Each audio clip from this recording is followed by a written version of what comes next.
जिस विचार पे हम चल रहे हैं उससे ये रिजल्ट आया। पिछली बार जो धान का सीजन था, आधा पंजाब डूबा रहा पानी में, बाढ़ में आधे पंजाब को तबाह किया पिछले साल, किया था ना।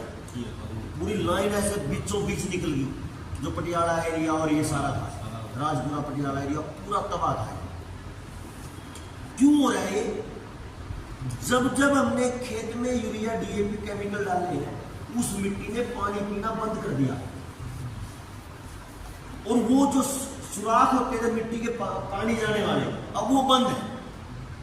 अगर वही बाढ़ का पानी मेरे खेत में आ जाता, मेरे खेत की स्थिति और जो मेरे साथ सैकड़ों साथी जो किसान खेत में बदले हैं किसानों ने, उनके खेत में कितना भी पानी भर रहा हो, 3 दिन से ज्यादा पानी नहीं ठहरता उनके खेत में, कितना ही भर रहा हो, जैसे छलनी में से पानी निकल चलता है ना, ऐसे पीती है उनकी जमीन पानी।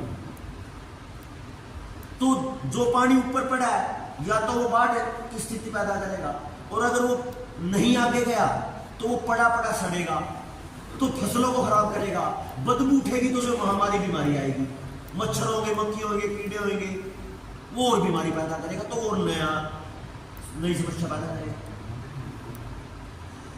मैं जितने लोगों से, सैकड़ों लोगों को जब मैं बदल चुका हूं, या मेरे विचार से लोगों ने बदला है, तो उसका परिणाम ये आया, जिसने भी ये खेत बदला उसका पानी छलनी जैसा हो गया, और एक भी फसल में बीमारी नहीं आती। पहली बार में पूरा समाधान। अच्छा, केमिकल का खर्चा कम से कम 1 एकड़ पे, अगर आप खेती कर रहे हो, खेती करते हो यहाँ पे कोई खेती नहीं, अच्छा दुकानदार है साहब, चलो दुकानों पे आएगा। जब किसान है तभी दुकानदार है, किसान नहीं है तो दुकानदारी की है ही, सारा सामान तो किसान के। किसान अगर एक बार में हम बदलते हैं किसान की खेती, तो उसका साल भर का कम से कम 20,000 रुपए का केमिकल खत्म होता है, तो वो बचत है। अगर वो बचत है सीधी सीधी 20,000 रुपए का, तो फायदा होगा। दूसरे नंबर पे खेती में जो केमिकल नहीं डला, तो मिट्टी स्वस्थ हुई और फसल स्वस्थ हुई। फसल स्वस्थ हुई तो चारा घास स्वस्थ हुआ, तो पशु स्वस्थ हुए, तो दूध दही घी का पूरा एरिया चेंज आ गया। और अगर पशु स्वस्थ और खेत स्वस्थ है, तो ये पूरा समाज जो कैंसर की तरफ दौड़ रहा है, इसका पूरा समाधान। 14 साल से मेरे को जुलाई 2010 के बाद मैं डॉक्टर के पास नहीं गया, 15 साल हो गए। मेरे परिवार में माँ है, पिताजी है, मेरी धर्मपत्नी है, मेरा बच्चा है 5.5 साल का बेटा है, उसने आज तक डॉक्टर ही नहीं देखा। मैंने वो पूरा चेंज करके देखा, और उसका परिणाम आया। ये षड्यंत्र जो है खेती का, ये उसी आदमी के पेट में से निकलता है जिस आदमी का माइक्रोसॉफ्ट, ठीक है जी। क्योंकि जो अभी ड्रोन टेक्नोलॉजी आ रही है ना, स्प्रे करने वाली, सुना होगा सब, ड्रोन आ रहे हैं स्प्रे करने के लिए, वो टेक्नोलॉजी बिल गेट्स की है, Blue River Technology. Driverless tractor आ रहे हैं धीरे धीरे, वो टेक्नोलॉजी उसी की है। 5 लाख शेयर, एक बड़ी कंपनी है, नाम बाद में बताऊंगा बंद करने के बाद ये वीडियो। उस कंपनी के 5 लाख शेयर, जो जीएमओ बनाती है, केमिकल बेचती है, और जो ये सीडलेस जितने भी बीज हैं, जितने ये सब्जियां सीडलेस, उन सब का बीज वही बनाते हैं, और वही आदमी पूरी दुनिया को टीका देता है उस महामारी का, जिस महामारी में 10-12 लाख किसान बैठे रहे, एक भी नहीं मरा उस बीमारी से। तो उसका भी पता चल गया कि वो फर्जी थी, और लास्ट में भी इलेक्शन से पहले तो उस कंपनी ने कह दिया इससे अटैक और कैंसर होते। हम इस बात को बीमारी की टीके आने से पहले ही कह रहे थे कि ये षड्यंत्र है, क्योंकि इन्होंने ये काम बहुत पहले से कर। ये आदमी इस पूरे खेल में, और इनका टारगेट है टोटल कंट्रोल। टोटल कंट्रोल कैसे होगा? अगर आपकी बैंकिंग इंटरनेट के कंट्रोल में है तो कंट्रोल में है, आपकी खेती अगर पानी के कंट्रोल में है, और पानी अगर किसी कंपनी की बिजली के कंट्रोल में है, तो आपकी खेती भी कंट्रोल में है। आपकी जिंदगी अगर सिविल स्कोर पे कंट्रोल्ड है, तो आप भी कंट्रोल्ड हो। सिविल से ही तो चल रहा है सारा, पूरी दुनिया का एक आदमी बैंकिंग से कंट्रोल है। अगर आपका सिविल नहीं है तो दम लगा लो, कुछ नहीं कर सकते आप। आपके खाते कई बार क्या करते हैं, खाते में 10 लाख पड़े हो, इनको लगा कि वो कुछ दिक्कत आ गई, सीधा सीज कर देते, बोले कि आपका तो केवाईसी नहीं हुआ। होता है ऐसा, केवाईसी करवा के जाओ, अपने एक डॉक्यूमेंट दोबारा दे के जाओ। अरे जो डॉक्यूमेंट 10 साल पहले 5 साल पहले दे रखे हम नए बदल गए क्या? वही डॉक्यूमेंट फिर दे के जाओ, अपडेट करोगी तो वही आदमी है क्या? वही जिंदा है क्या? मेरा पैसा, मेरा धन, मेरी व्यवस्था, और कब्जा मार गया बैंक। ये कंट्रोल धीरे धीरे करके इन्होंने 2016 में जो नोटबंदी करी थी, उसके बाद डिजिटल इंडिया का जो नारा दिया था, उस डिजिटल इंडिया के नारे में से निकलता है। ठीक है जी बात। और इन्होंने धीरे धीरे करके रेडी वालों को, छोटे छोटे दुकानदारों को, सबको वो स्कैन बारकोड पकड़ा दिए, और अब धीरे धीरे कैश को इन्होंने खींच लिया। पहले 1500 के नोट बंद किए, 2000 के डाल दिए, अब 2000 के बंद कर दिए। कैसे करते हैं 2000 के बंद? किसी मंत्री के घर छापा मरवा देंगे कि इसके पास तो 400 करोड़ मिले, वो ये तो चोरी कर रहा है, बंद करो, ऑनलाइन करो, सेफ है, तो 2000 के खा लिए। अब ये हरियाणा में 4 महीने पहले 500 के नोट 250 करोड़ पकड़वाए। अब वो कह रहे हैं देखो ये नोट कितने कब्जा करके बैठे, गलत है। अब 500 का नंबर आने वाला है 2-4 महीने में। डिजिटल करते ही आपका पूरा का पूरा कंट्रोल आएगा आधार कार्ड पे, आई गया ना जी। और आधार, ये जो CBDC आया है, central bank of digital currency, इसने एक और काम किया। अब आपको कैशबैक रुपए में नहीं मिलता, अब पॉइंट्स मिलते हैं, कॉइन्स मिलते हैं। इसका छोटे दुकानदार पे क्या असर आया पिछले 5 साल का? यहाँ पे छोटे मॉल वाला तो कोई होगा नहीं, दुकानदार ही है। आप समझना, हर आदमी को फोन पकड़ाया, बीमारियां जो फर्जी बीमारी आई दुनिया में, इसके बाद कह दिया कि स्कूल भी नहीं जाना, तो हर बच्चे को फोन देना पड़ गया। तो बच्चों की जिंदगी खराब, उसमें क्या देख रहे हो, नंगा नाच आ रहा है, बार बार चल रही है पढ़ाई, आ रहा है नंगा नाच, तो उनकी जिंदगी बर्बाद। वहां से पूरी तरह हर आदमी के घर में कई कई फोन हुए, 3-3, 4-4 फोन हो गए। उन फोनों को लगता है अच्छा, अगर मैं गांव के भाई से खरीदता हूं तो ये चीज 70 की है, मैं ऑनलाइन खरीदता हूं तो 55 की है, चलो ऑनलाइन मंगवा लेता हूं, घर देके जाए। इसको मैंने समझा कि जो वही चीज, वही प्रोडक्ट भाई के पास जाओ तो 70 का है, कंपनी उसको 55 का कैसे दे रही है, जो कि सारे खर्चे करने के बाद। मैं 2022 के जून में मुंबई गया, वहां पे एक ब्रांड है मार्ट करके, है ना, उसमें मैंने देखा एक एक सामान हजारों की तादाद में बराबर है, 4-4 मंजिल, और इतना बड़ा मॉल की उसमें तक समझ ही नहीं आता सारा सामान। मैंने उसको पूछ लिया कि भाई मैं एक फार्मर हूँ, अगर मैं आपको चावल दूँ तो क्या रेट लगेगा? उसने चावल वो रेट बताया जो किसान के घर में चावल का, मतलब धान का भी नहीं पड़ता। तो मैंने वो पूरा हिसाब लगाया कि ये इतना सस्ता कैसे देते होंगे। पता चला चावल के ऊपर से पहले उतारेंगे वो राइस ब्राउन, जो ब्राउन पॉलिश है, उस पॉलिश को उतार के बड़ा महंगा बेचेंगे, क्योंकि उनके पास व्यवस्था है। पॉलिश में से तेल निकालने का प्रोजेक्ट 200 करोड़ का है, आम आदमी लगा ही नहीं सकता, अडानी जैसा लगा सकता है। तो उसने पॉलिश उतारी, उसका तेल निकाल के सारा चावल का खर्चा तो उसमें से निकाल लिया। अब वो उस चावल को अगर फ्री में भी दे देगा तो ही बात बन गई। तो किसान तो नहीं दे सकता, मैं तो नहीं दे सकता। तो जब एक क्वांटिटी में आप खरीद पाओगे अपनी दुकान के लिए मैक्सिमम 200 पीस, वो खरीदेगा 2000 पीस या 20,000 पीस, तो वो तो पैसे में खेल जाएगी कंपनी। आपको देने पड़ेंगे, आप 1 रुपया रखोगे, वो 5 पैसे रखेंगे प्रॉफिट। अगर 20,000 चीज बिक रही है, 5-10 पैसे बच रहे तो भी हजारों में और 1 महीने में लाखों में जाएगा। आप बेचोगे तो क्या बचेगा? आप 5 पैसे रखोगे तो किराया भी नहीं निकलना, खर्चे भी नहीं निकालने, बिजली का भी नहीं निकलना। तो उन्होंने क्वांटिटी पे खेल के और सारा का सारा ऑनलाइन कर दिया, और ऑनलाइन कर दिया सस्ता। और उस ऑनलाइन के चक्कर में गांव का, शहर का, छोटे शहरों का जो आम किसान, जो दुकानदार है, उसकी ब्रांड माटी मिट्टी खरीद करने की पूरी तैयारी है। आपको ये बात समझ आई होगी दुकानदारों के साथ ये क्या होगा अगर हम नहीं खड़े हुए। इससे एक और चीज निकल के आई है, 20 साल पहले कर दिया था सर ये।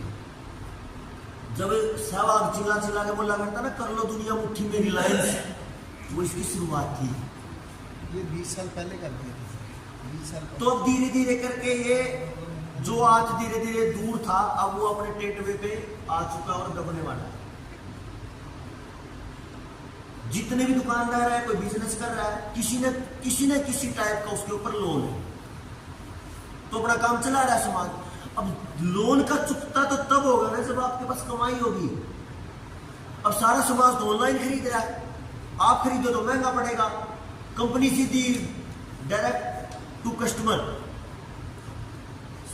C2C B2B वाला जो कंसेप्ट है ना, B2C वाला। अब वो क्या सीधा सीधा इस कम्युनिटी को, जो गांव की या शहर की छोटे बाजार की कम्युनिटी है, उसको सीधा सीधा खा जाएगा।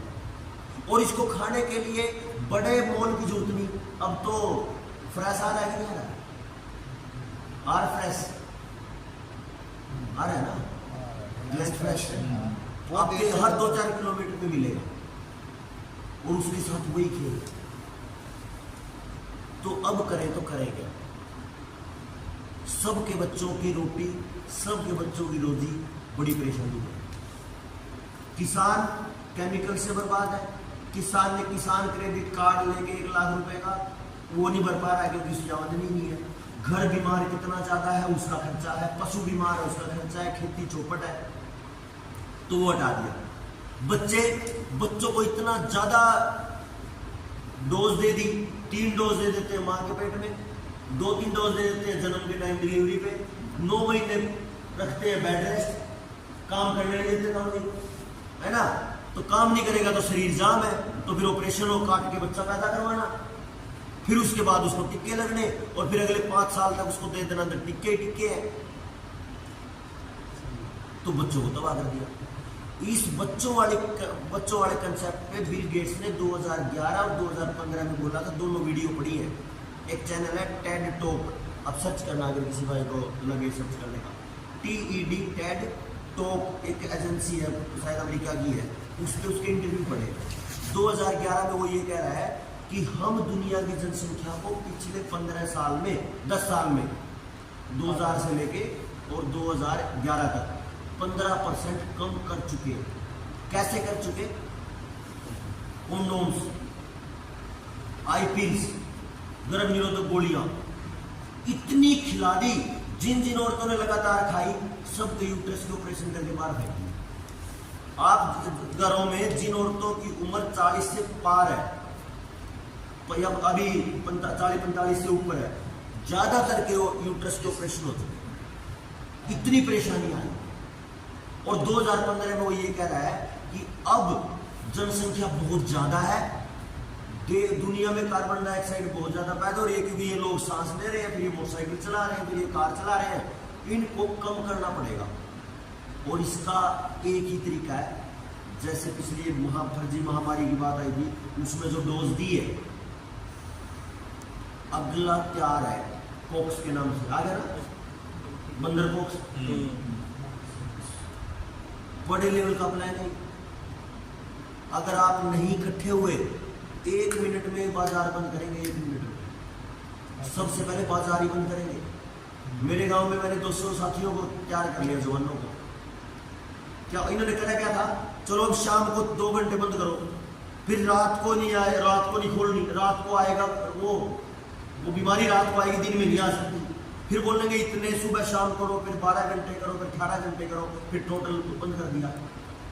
ये काम अभी दोबारा आएगा। इसका एक समाधान है, सारा का सारा बाजार इकट्ठा होके, और पुलिस वाले पूछते हैं क्या है, पीछे भी तो कराया था, हम नहीं करते। मेरे गांव में मैंने एक खराब काम भी देखा और अच्छा भी देखा। मैंने मेरे गांव के 150-200 साथी इकट्ठे करे, और पहले 2 दिन सारे बाजार को, सारे गांव को जाके न्योता दिया कि भाई कल शाम को आप अड्डे पे इकट्ठा होंगे, और वहां पे ये बोल रहे हैं कि हम बंद नहीं करेंगे अपने दुकानों को और अपने सामान के काम को। उसमें से कुछ लोग आए, और मैंने फिल्म देखी कि रियल में, जब सोले टाइप की फिल्म देखते थे ना, वो गुंडे आते थे तो लोग घरों के दरवाजे बंद कर बैठे थे। इतनी हरामखोरी करी उन गांव के कई दुकानदारों ने, ऐसे शटर आधा करके बैठ गए कि पुलिस वाले आएंगे तो बंद कर लेंगे, नहीं तो ये खड़े ही हैं 200 जने। मैं ये सोच रहा है मैं किसके लिए लड़ रहा था मैं, है जी। तो ये काम अगर दुकानदार करेंगे तो बर्बादी उनकी तय है, और उनकी नहीं, बच्चों की भी उनकी, क्योंकि रोजी नहीं चलेगी, रोटी नहीं चलेगी तो सीधी मौत है ना जी। बहुत बड़े लेवल का खेल है। तो यहां इस सारे सिस्टम में एक बात और एक सवाल निकल के आता है, भाई इसको क्या अपने देश के प्रधानमंत्री को नहीं दिखता है, इस राज्य के मुख्यमंत्री को नहीं दिखता? क्या अपने वाले ऐसा कर सकते हैं? इसको समझ लें, और इसको थोड़ी सी देर में ही समझ लेंगे, ज्यादा देर नहीं लगेगी। जैसे अपने गुरुद्वारों में गुरुजी होते हैं, बाबा जी होते हैं, मंदिरों में पुजारी होते हैं, ऐसे करके चर्चों में पोप होते हैं। चर्च में आप योजना देखना कितनी मजबूत होती है। हमारे वहाँ पे वैदिक, जैसे आप बोलते हो एक ओमकार सतनाम, ये जो गुरुवाणी बोलते हो, जो वैदिक वाले हैं, जो आर्य समाजी लोग हैं, वो बोलते हैं एक ओम, मतलब एक ओम है, वही सच्चा है, सत्यचित तथा आनंद में सर्वज्ञ सत्तावान, जो उसी की सत्ता पूरी। मतलब ये सारी चीजें मिलती हैं और ये सारी वेद से आती है। गुरुवाणी भी यही कह रही है,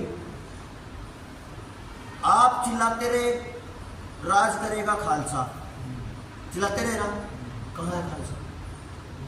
खालसा है ही खत्म हो गया। वो चिल्लाते हैं कृणवंतो विश्वमारियम, आर्य बोलते हैं जो कोई व्यक्ति गलत काम नहीं करता वो आर्य है, यानी अच्छा आदमी आर्य है। वो करते हैं कृणवंतो, यानी बना दो, विश्व को आर्य बना दो, यानी विश्व को अच्छा बना दो। कहाँ बना? क्यों? क्योंकि आपने उसमें मेहनत नहीं करी। और ये हजारों साल से तो वो बोल रहे कृणवंतो विश्वमारियम, और मेरे ख्याल से 500 साल से आप भी बोल रहे। बोलना कुछ नहीं होता, बोलने से तो कुछ होता नहीं। तो इससे क्या हुआ, इसके बराबर में जिसने काम किया उसको समझना, तो मेरी सारा समझ आ जाएगी। खेल इतना जो मैं बोल रहा हूं वो क्या है। 1012 में एक पोप, वेटिकन सिटी का पोप, जो दुनिया का सबसे बड़ा चर्च है, उसका पोप कहता है अपनी पूरी दुनिया के मौलवियों को, क्या बोलते हैं इसको, पादरियों को बुला के, पोप को बुला के, कि पूरी धरती हमारी है। बाइबल कह रही है कि पूरी धरती हमारी है, तो हम राज करेंगे इस पर। तो किसी ने पूछा कि ये तो बेवकूफी की बात है, पूरी धरती पे कैसे कब्जा कर लोगे तुम? बोले तुम्हें कुछ केवल जो बताया जाए वो मानना, बाकी कुछ नहीं करना, है जी। तो उन्होंने अपने प्लान बनाए, और ये इसका नाम है people bull, first people bull 1012। अगर आप इंटरनेट पर सर्च करोगे तो कुछ मिलेगा अध्यादेश से। कारण क्या था, ये छोटी चर्चा है, ज्यादा लंबी नहीं है, क्योंकि निचोड़ करता हूं मैं अभी। ये सारा मैंने जो बताया वो निचोड़ में किया। अपना जो भारत है, अगर आप 500 किलोमीटर 700 किलोमीटर ऊपर जाओगे तो -44 डिग्री है, -45 डिग्री है। लेह लद्दाख सियाचिन जमा रहता है, इतनी ठंड है। और जब अभी हरियाणा में आप आराम से बैठे हैं 25, 26, 30 डिग्री में, फिर और नीचे जाओगे, साउथ साइड जाते जाते +50 डिग्री हो जाती है, यानी 95 डिग्री तापमान का अंतर है। और जिस जगह पे सूरज जितना ज्यादा ऊपर नीचे होता है, यानी तापमान जितना ज्यादा गैप करेगा, उसमें उतने ज्यादा पौधे उगेंगे। अगर राजस्थान होगा तो एक टाइप के पौधे, चेरापूंजी होगा, बारिश बारिश है तो कुछ टाइप के पौधे, बर्फ होगा तो कुछ टाइप के पौधे। लेकिन अगर सारे टाइप के मौसम होंगे तो सारे पौधे उगेंगे। इसलिए अपने आप यहाँ पे आयुर्वेद बहुत ऊंचा निकला, क्योंकि लाखों वनस्पतियां हैं। इन वनस्पतियों के दम पे भारत का जो व्यापार है वो हजारों साल तक चलता रहा, क्योंकि यूरोप में बर्फ ही बर्फ है, अमेरिका में बर्फ ही बर्फ है, तो वहां खाने को तो कुछ है नहीं, तो यहां से जाता रहा सारा। अफ्रीका जड़ा रहता है, वो जमे रहते हैं, वो जड़ा रहता है, वहां पे केवल रेगिस्तान ही रेगिस्तान है। तो यहां से पूरी दुनिया को सप्लाई हुआ। तो वहां जब कुछ खाने को नहीं होता था तो बहुत सारे जहाजों को वो लोग लूटते थे, और उन लुटेरों में 2 लुटेरे जरूर बड़े थे, जिसको कहते हैं, उसने भारत की खोज करी। वास्को डी गामा पुर्तगाल का बड़ा लुटेरा था। और कोलंबस, आपने सुना होगा, कोलंबस भी एक बड़ा लुटेरा था। वास्को डी गामा भारत की तरफ आया और वो अमेरिका की तरफ गया।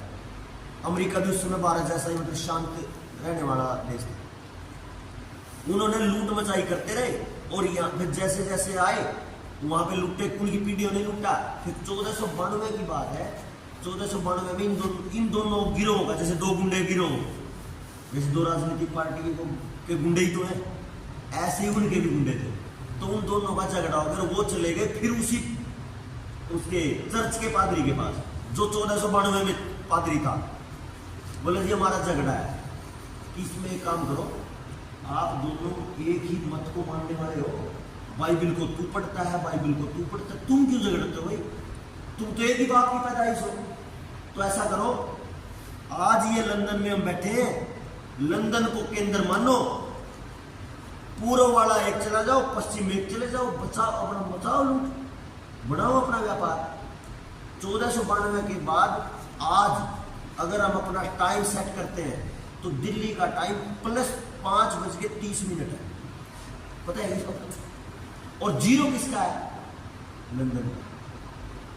तो पिछले 600 साल से उनको फॉलो कर रहे हैं इस तरीके से, और आज भी कर रहे हैं। और 1498 में पहुंचा वास्को डी गामा यहां। उसने 1012 में बोला था कि पूरी धरती हमारी है। अब आ जाओ, आज सबकी जमीनें कहां पड़ी? बैंकों में। बैंक किसका? आरबीआई का। आरबीआई किसका? 1934 में बना था कि आरबीआई, जब हम अंग्रेजों का यहाँ राज करते हैं, राज था, तो आरबीआई भी अंग्रेजों का। आज जो 1934 के कानून है, आरबीआई का एक्ट है, वो आज भी 1934 का ही चल रहा है, नया नहीं बना। तो आज भी आरबीआई पे पूरा नियंत्रण बैंक ऑफ इंग्लैंड का है। और बैंक ऑफ इंग्लैंड किसका है? वो नहीं। आप देखो, राज करेगा खालसा कहने से बात नहीं बनी, किणवंतो विश्वमारियम कहने से कुछ नहीं बना। उनको देखो 1012 में उन्होंने ऐलान करा कि पूरी धरती हमारी, और आज उनके दुश्मन हम ये कह रहे हैं कि सच में धरती थारी, क्योंकि हमने अपने जमीन के कागज उनके पास रखी, तो जमीन उनको दे दी और मानसिक रूप से दे दी। हाँ, तुम्हारे बहुत सारे लोग तो ये कहते हैं, सुनील भाई कागज तो बैंक में पड़े, उसको कैसे छुटवाएंगे? मैं बोलता हूं, अरे भाई तेरे पास जमीन है ना? हाँ, जमीन है। अच्छा, उसमें चावल उग रहा है, अनाज उग रहा है ना, तेल उग रहा है, सरसों उग रही है, फिर तू उस कागज का क्या करेगा? पड़े रहने दे। लेकिन कब तक? जब तक चोर आएगा तब तक। और अगर चोर ने कब्जा करने की सोची तो फिर चोर को लठ मारने वाले उससे ज्यादा होने चाहिए, तो बात बने।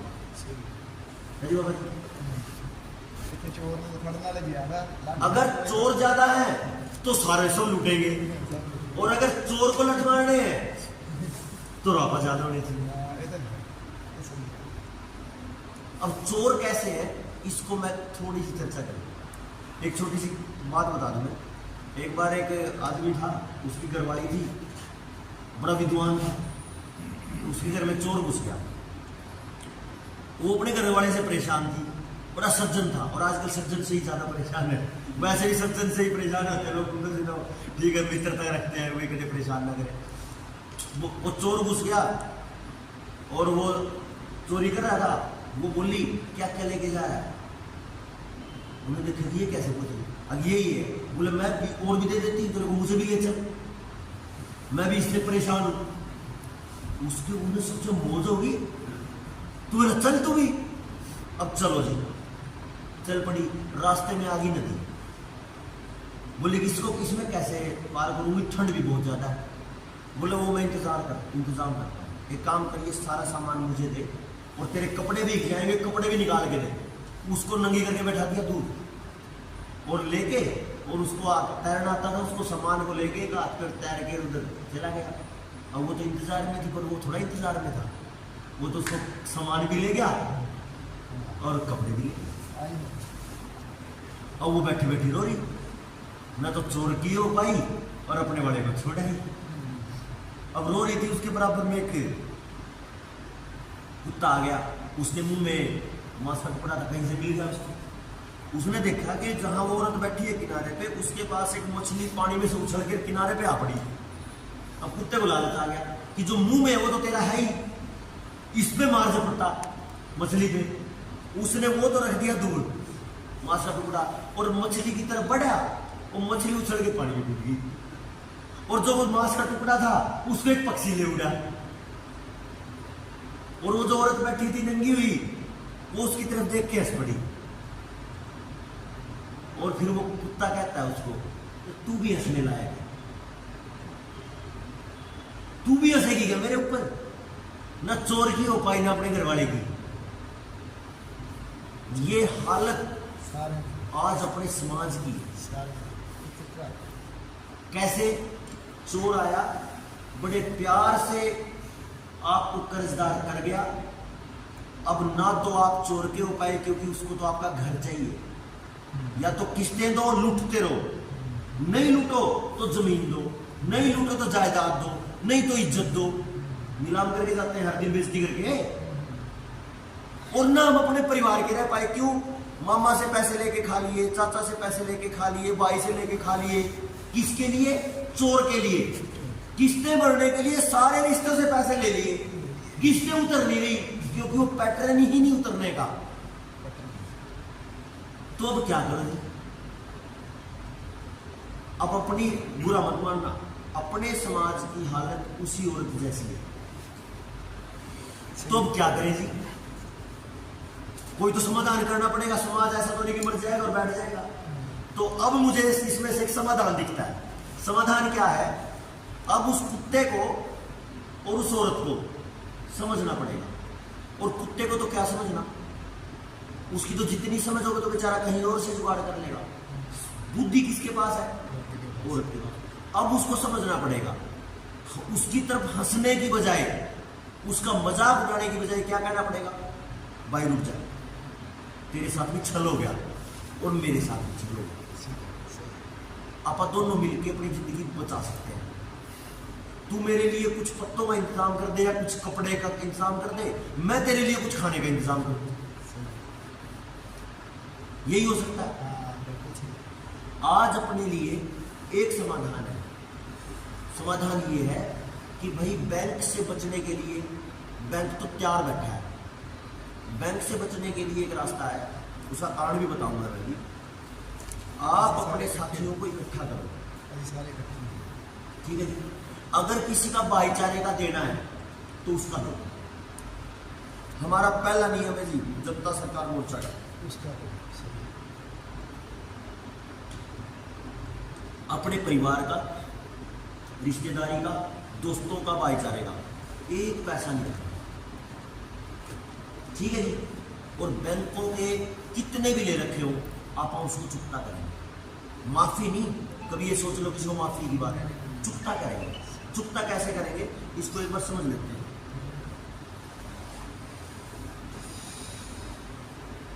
हमने आरबीआई को पूछा था, और अभी एक बार अगर आप सारे फोन निकाल लो या निकाल लेना बाद में, सर्च करना नेशनल डेट क्लॉक, भारतीय राष्ट्रीय कर्ज घड़ी, गूगल पे सरकार की वेबसाइट, उस पे घड़ी चल रही है टिक टिक टिक टिक टिक टिक करके, और उस पे कुछ डिजिट बदल रहे हैं, नंबर बदल रहे हैं। क्या है? हर सेकंड 1,60,000 के आसपास ब्याज, कर्ज का ब्याज बढ़ रहा है पूरे देश पे। 1 मिनट में 1 करोड़, 24 घंटे में 1440 करोड़, और 1 साल में देखो 500 करोड़ के लगे। ब्याज है। और हर बार अगर आप बजट देखोगे तो हर बार बजट घाटे का है। तो जिस देश के राजा को घाटा हो वो कर्जा कैसे उतार देगा?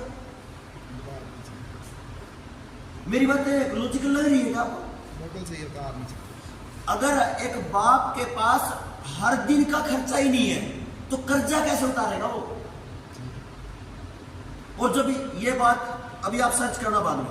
हमने पूछा देश के ऊपर कर्जा कितना है, तो बैंक को कुछ तो कर्जा ले रखा है सरकार ने बैंकों से, वो कर्जा है 243 लाख करोड़ का, कुछ दिन पहले, अब बढ़ गया होगा। कुछ कर्जा है जो लोगों ने ले रखा बैंक से, वो है 210 लाख करोड़ के आसपास कुछ दिन पहले, तो 450 लाख करोड़ के लगभग का कर्जा था कुछ दिन पहले, वो बढ़ा हुआ होगा कितना, वो देखना पड़ेगा। पूरे देश पे आज कर्जा 450 लाख करोड़ का है। फिर हमने पूछा देश पे करेंसी कितनी है, ये नोट कितने हैं, तो पता चला 34 लाख करोड़ के। अच्छा, आपने तो, आप दुकानदार हो, कोई भाई 2000 रुपये लेके आया सामान लेने, आपने 2000 के बदले उसको 5000 का सामान दे दिया गया, या जिसके पास 2000 है वो 2000 से ज्यादा आपको दे सकता है क्या? भी मेरी जेब में 500 रुपए है, आप बोलो 600 दे, मैं दे सकता हूं क्या? हाँ ना करो, नहीं दे सकते ना।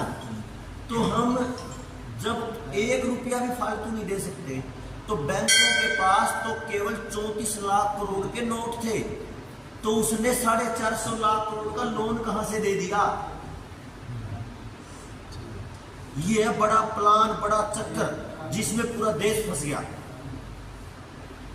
फिर एक बात जो बुजुर्गों से अगर पूछो, तो बुजुर्गों से पूछते हैं तो वो कहते हैं कि जो नोट छपते थे वो सोने के बराबर में छपते थे, और उसकी पुष्टि करती है ये किताब। ये किताब एक ऐसी किताब है जिसके लोगों के पढ़ने के बाद इस देश में नेताओं को लोग जूते मार सकते हैं। और ये किताब को उन्होंने भी नहीं पढ़ा जो इस आदमी को सबसे बड़ा मानते हैं। अंबेडकरवादी लोगों ने भी अंबेडकर की सच्चाई को नहीं पढ़ा। मैं कुछ दिन से इसको पढ़ रहा हूं। इस किताब ने बताया कि कब सोने के बराबर में नोट छापना बंद कर दिया सिस्टम ने। पहले सोने के बराबर में छपते थे। 1934 में जब कानून आया तो एक अंग्रेज आया था जिसने आरबीआई चालू किया था, तो उसने ये कहा था कि आरबीआई जिस दिन से चालू होगा उस दिन के बाद नोट के बराबर में सोना रखना बंद। ठीक है जी। तो हमने फिर पूछ लिया कि सोना कितना है फिर आरबीआई में। आरबीआई में सोना उतना ही है जितना आरबीआई के टाइम पे शुरू में था, 5 लाख करोड़ का। नोट कितने छाप दिए? 34 लाख करोड़ के। अच्छा, जो सोना है ही नहीं जिसके बराबर में, वो नोट क्या हो सकता? वो तो नकली हो गए। भाई मैंने आपसे सामान लिया या मैंने आपको कुछ सामान दिया, आपने पर्ची बना के दे दी, और आपने कुछ पर्ची ऐसी दे दी जिसके बराबर का सामान ही नहीं आपके पास, तो वो जो जिसको आपने बिना सामान की पर्ची दी, अगर वो पर्ची लेकर आपके पास आए, सामान दी वही आपके पास ना होगा, तो क्या करोगे? गड़बड़ होगी ना। तो अपने पास, इसको आप समझना, इस कागज पे गवर्नर ने लिख रखा है, मैं धारक को 500 रुपए देने का वचन देता हूं। ये वचन है, जैसे गुरुजी बोलते सत्य वचन, जो कह दिया तो कह दिया, जुबान है तो जुबान है, मर्दों वाली जुबान है। तो ये मर्दों वाली जुबान तो जब थी जब इसके बराबर में सोना था, लेकिन अब ये झूठी जुबान है। और गवर्नर ने क्या रखा है कि इसके बराबर में 500 रुपए मिलेंगे, तो क्या ये रुपए नहीं है? अगर ये रुपये नहीं है तो रुपये कौन से? हमने तो देखे ही नहीं आज तक। देखे आप लोगों ने रुपये? आपने तो यही देखे ना, लेकिन इस पर तो लिख रखा है। मैं, वो तो एक आध भाई आप जैसा मैं धारक को 500 रुपए वचन अदा करने का वचन देता हूँ। मतलब अगर मैं इसको गवर्नर के पास लेके जाऊं तो मुझे 500 देगा, तो क्या देगा? 500 रुपए। तो क्या रुपए नहीं है ना जी, ये तो नोट है। नोट मतलब पर्ची, जैसे चाय की पर्ची दे देते हैं, तो फिर रुपए कौन से? इसको समझा। इसको समझने की जो बड़ी क्या टाइम क्या होगा?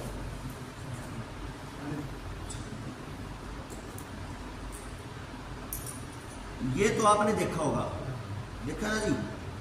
और एक कागज का 1 रुपया देखा है? हाँ, वो भी देखा है, तो है मेरे को। एक ये देखा है, एक कागज का 1 रुपया। एक ये 150 साल पुराना रुपया, ये नहीं देखा होगा आपने। एक आध इसको छोड़ के ये शुद्ध चांदी का 1 रुपया है, जो बेच लगा। ये 1 ही रुपया है, बैंक इसको 1 रुपये में लेता है। ये 50% चांदी का है, इसमें कटौती कर दी। देखो चोर ने क्या करा, पहले देता था 1 रुपया यानी शुद्ध चांदी का, अब 1 ही रुपया कहता है और देता है आधी चांदी। फिर कहता रुपया ही है लेकिन देता है लोहा। और फिर कहता तो रुपया ही है और देता है कागज। और झगड़ा देखो, अगर मुझे ये लेने जाना पड़े सुनार के पास ये, तो मुझे ऐसे ऐसे 1000 देने पड़ते हैं और कहता है 1 रुपया दोनों। समझ आया? वही चोर ये कहता है दोनों रुपए हैं। चोर मतलब समझ गए ना, बैंक ये कहता है कि दोनों रुपए हैं। अगर इसको बैंक में लेके जाओगे, हम कहते थे 1 रुपये में लिया ये, और जब इसको लेने जाओ तो ऐसे ऐसे 1000 देने पड़ते हैं। तो इसका मतलब ये हुआ कि ये आपकी जेब में से निकाल के और ये दे दिया तो आपको 1000 गुना लूट लिया। समझ गए? आपके शादी अगर आप घर में कर रहे हो और शादी पे 10 लाख रुपए खर्चा है, तो असल में वो खर्चा 1000 का था। अगर ये दे रहे हो तो 10 लाख देने पड़ रहे हैं, और ये देते तो 1000 देने पड़ते हैं, क्योंकि आपका अधिकार है। तो इसलिए हमने ये पूछा, ये भी रुपया था जी, ये भी रुपया, ये भी रुपया और ये भी रुपया, तो असली कौन सा इनमें?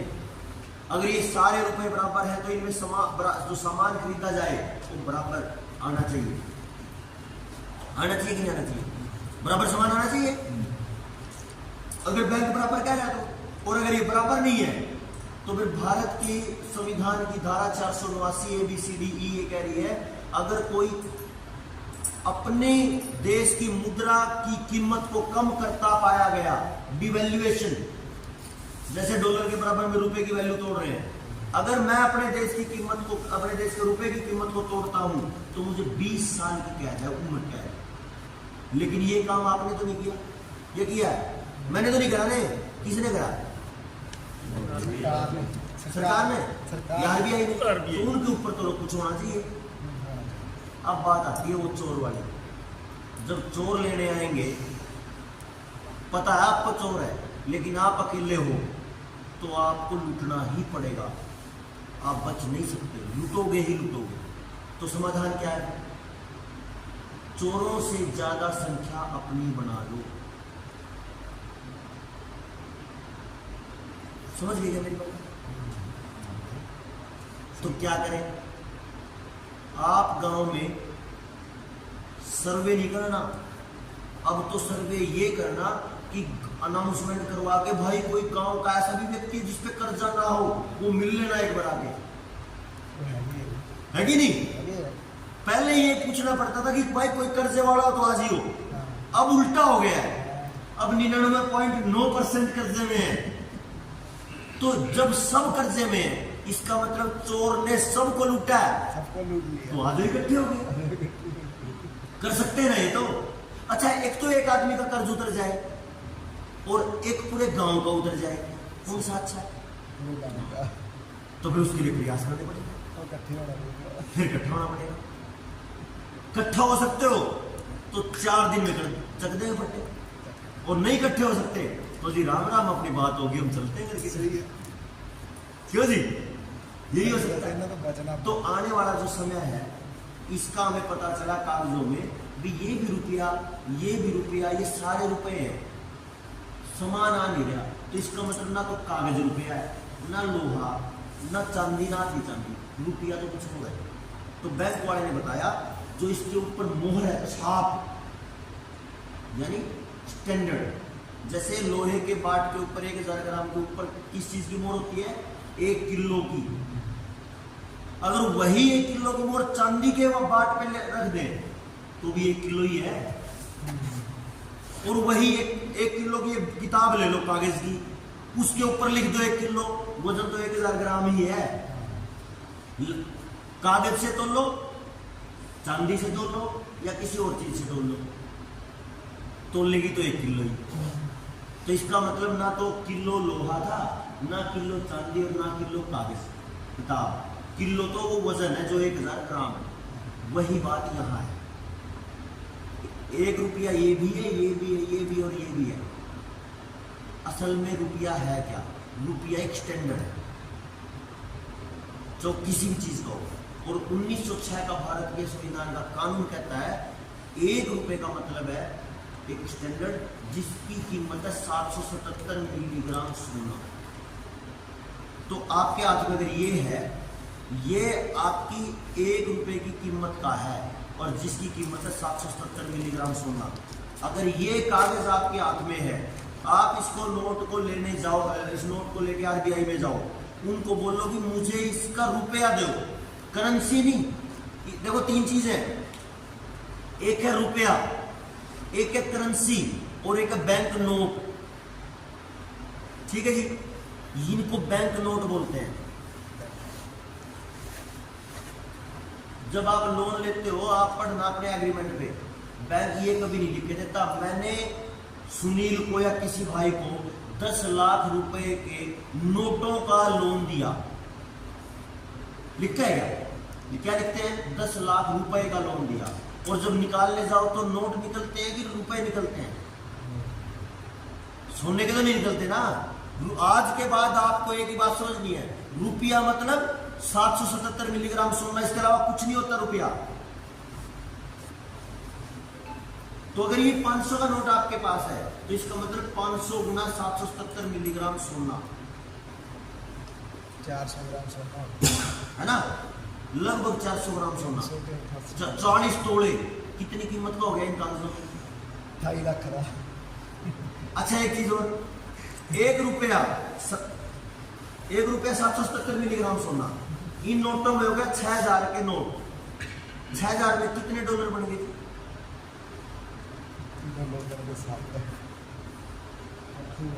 8 7 56 75 डॉलर। अच्छा, जिसके 1 रुपए में 75 डॉलर हो, उसको जमीन बेच के बाहर भागना पड़ जाए। इससे ज्यादा गिर तो नहीं सकते हम। यहाँ 20 किले बेच के वहां टॉयलेट साफ करने जाते हैं और कमाल है। इससे ज्यादा तो नहीं गिर सकते। उन सारे नौजवानों को उल्टा लेके आने का प्लान है हमारा, अगर आप साथ दो तो। मैं पंजाब को सड़ता पंजाब नहीं देखना चाहता, चलेंगे, है ना। मेरा मन कई बार क्या करता है कि पंजाब में कोई सभा हो और हम ऊपर से देखें ड्रोन से, तो रंग बिरंगी पगड़ियों से पता चले ये है रंगला पंजाब, सड़ता पंजाब नहीं। इस समय सड़ता पंजाब और उजड़ता देश है। 1-1 इंच मिट्टी में जहर है, 1-1 इंच मिट्टी में, 1-1 नस में जहर है, जितने हम सारे बैठे। तो इसको कौन बचाए? राज करेगा खालसा किणवंतो विश्वमारी, बात करने से नहीं बनता। अगर आप निकलो तो बढ़ेगी बात, नहीं निकलोगे तो चलेगा। तो मेरे पास, क्योंकि हम इस पे जब लंबा विषय चर्चा करते हैं तो हमारी ट्रेनिंग होती है 3 दिन की। मुद्दा क्या है? जल जंगल जमीन और जानवर पे निर्णय लेने का अधिकार हमारा। शिक्षा, स्वास्थ्य, न्याय, राजनीति, खेती, इन 5 से पूंजीवाद खत्म हो, ताकि समाज में न्याय मिल सके हर तरह की। इन 5 और 4 9 बिंदुओं पे हम 3 दिन की ट्रेनिंग रखते हैं। 3 दिन में कम से कम 35-40 घंटे बोलते हैं, तो जाके हमारे विषय कुछ पता चलते हैं कि हम करना क्या चाहते हैं और हमें किस खतरनाक बात का पता चला हुआ। तो हम 1-1.5 घंटे में तो इतना ही बता पाएंगे, है जी। तो मेरा निवेदन आप सबसे, और उम्मीद तो ये है कि आपका काम अच्छे से चल रहा होगा और चलता रहे, लेकिन ये चलता तब रहेगा जब आप खड़े होकर संघर्ष करेंगे। अड्डर थामा ते हुंदी रहंदी। एक जगह पे एक आर्य जी ने लिख रखा था, अगर आप शांति से जीना चाहते हो तो युद्ध के